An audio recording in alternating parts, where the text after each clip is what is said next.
You've taken your first steps into a larger world. Star Wars Visions is a wild and bold new vision for the galaxy, far, far away, bringing fans fresh new Star Wars stories packaged in a stunning anime visual style. Directed by some of the hottest anime studios, this one-of-a-kind anthology gives fans a closer look at the galaxy we know, just from a different angle.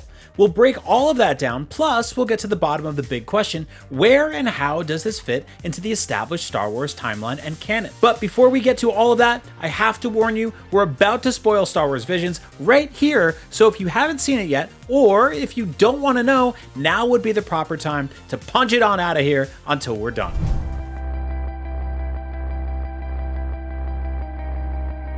Okay, now that we're past the spoiler warning, let's get right into it. If you're wondering how Star Wars Visions fits into the larger Star Wars canon, well, it doesn't. Well, at least not like any other piece of new Star Wars media that's come out since the Disney acquisition of Lucasfilm in 2012. The anime creative teams weren't held to the canon, that much we know. Canon Fodder's producer, Jesse Gill, spoke with James Waugh, the executive producer for Star Wars Visions, who had this to say about the project's canon connections. Annoying Star Wars fans like myself are always constantly cataloging everything that happens, figuring out where it sits on the timeline, where it fits into the canon. So my question to you, I guess, is does Star Wars Visions fit into the canon, and if so, how? First off, I love fans like you because, working on a ton of Star Wars media, that timeline is incredibly powerful, and it gives you context to different eras and gives Star Wars a huge history to explore over multiple eras that's connected. So cool. I think that's great. I think Visions, that wasn't the approach. In all honesty, Visions' approach was less timeline oriented, and it was how do we find a framework that lets us kind of frees us of that in a way to celebrate Star Wars and allow creators to come in and do just really interesting takes in their medium. So basically, some of the best creators in anime doing one-off takes that don't take place in the ever-sacred canon timeline, which means that instead of a rigid adherence to all that has come before, you have original tales set against the backdrop of Star Wars. Pretty cool, huh? So when Star Wars Visions was first announced, we guessed it might be similar to projects like The Animatrix or Batman Gotham Knight, both of which employed the talent of anime's best and brightest to fill in some narrative gaps between movies for The Matrix and Christopher Nolan's Dark Knight trilogy. But really, Star Wars Visions seems to have more in common with Marvel's What If, which doesn't use anime but otherwise tells one-off stories set against the backdrop we're already familiar with. But that's not to say that some of these stories can't fit on the timeline. If you've seen them all, the Tatooine Rhapsody very clearly has a place in the timeline if you want to look at it that way. Absolutely. It's also not the last we'll see of some of these characters either. Case in point, the Ronin, the badass samurai-style dark side wielder we meet in the very first episode of Star Wars Visions, will be the first to be explored in another project, the first Visions novel written by Emma Miko Candid. Ronin is due out on October 12th. Quick point about the episode, The Ronin. I think it's the best one in the whole series. It combines everything I love about Star Wars, a foreign yet familiar used future aesthetic, a tense battle between warring forces, and some genuinely weird and clever side characters. You know, the kind of thing that manages to feel ancient and futuristic all at once. It's quintessential Star Wars. Plus, how can you not love an astromech droid with a straw hat and a bandolier?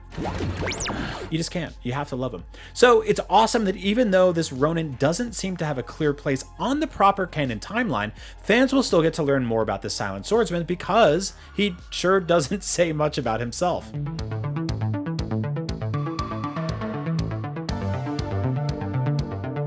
It's no secret that Japanese film influences have been baked into the DNA of Star Wars from the very beginning, so it's fitting now that Lucasfilm does a project like Star Wars Visions that brings those influences front and center in a way we haven't officially seen before.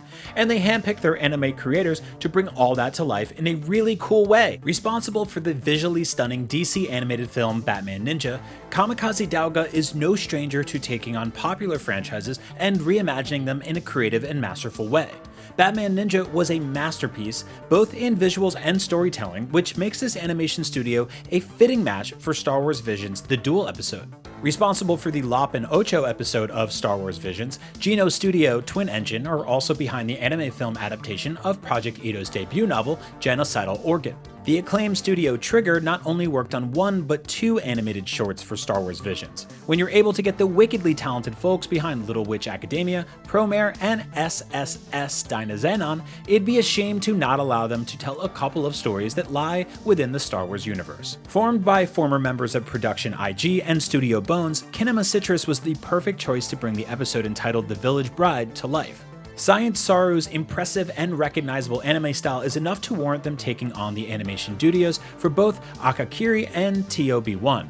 Production IG is the most well-known and longest-running animation studio attached to Star Wars Visions, so it's no surprise they're behind the show's 9th and final episode, aptly titled The Ninth Jedi. Speaking of the creators, how did you go about assembling this list of creators who worked on these episodes? Obviously, there's like Production IG, like it's a veteran, industry veterans, like they did the Ghost in the Shell, to the very fledgling studios like Geneon Studios. So we wanted to showcase different styles in Japanese animation. So that's how we came up the list of the studios.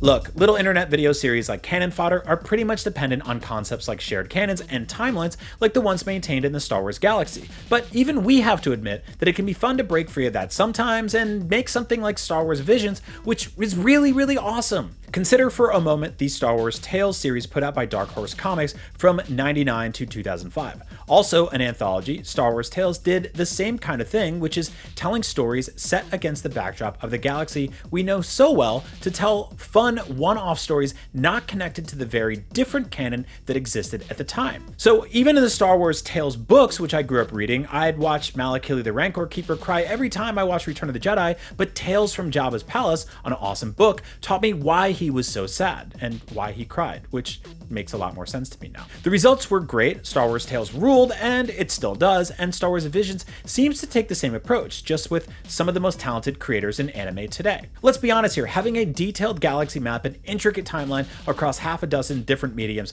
can be both a blessing and a curse, especially for any creator trying to tell a story with a well-established character within Star Wars. Like, hey, can I use Luke Skywalker for this canon book that takes place between 2 canon video games and a movie? Well, we consulted the timeline, and Luke is busy having lunch on Pileo that afternoon, so that's not going to happen. See, it's kind of liberating to just get some Star Wars stories that are removed from the central saga every now and then, and after all, that's what most Star Wars books and games and comics were before Disney did a hand wave across all of them and labeled them legends. So having said all that, will there be a second season? Is there more Star Wars Visions to come? Will there be a season 2? We're not planning, nothing really is set in stone with that, or we're planning that. I think what we were hoping was let's see if we could bring this love letter to life and see if audiences are just as excited about it and fall in love with it like we have. You know, we've been working on it for so long now that we all love it and have had such a great experience working on it. But now it's time to really see if the audience is going to resonate with it, and if they are, then I would love to see that happen. So I will definitely be having those conversations. We'll see what happens.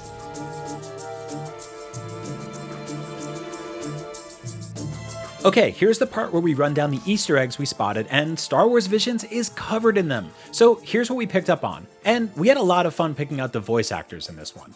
The Darksider in the Ronin, who is voiced by Lucy Liu, has a lightsaber that works like a helicopter, not unlike the Inquisitor lightsabers that can do the same thing.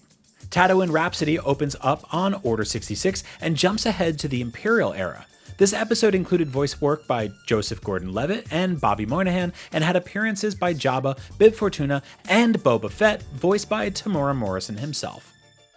Jabba's been looking for you. Speaking of voice talent, Neil Patrick Harris and Alison Brie both provided voice talents for the twins. The Village Bride features the voice of Karen Fukuhara from Suicide Squad and The Boys. The Ninth Jedi features Masi Oka from Heroes and Simu Liu, who you might know from a little picture called Shang-Chi and the Legend of the Ten Rings, in theaters now. In TOB1, this guy, the space grandpa you've always wanted, is voiced by this guy, Kyle Chandler, who just might be the TV daddy you've always wanted. There's gotta be a better way to say that. I'm afraid that being a Jedi is not as glamorous as it is in your dreams. Anyway, speaking of TV daddies, David Harbour is featured in The Elder, as is James Hong.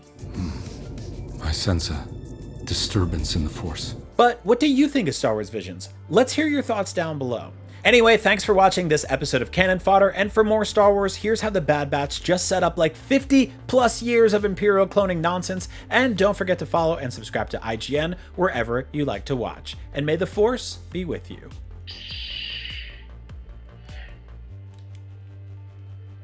It's dangerous.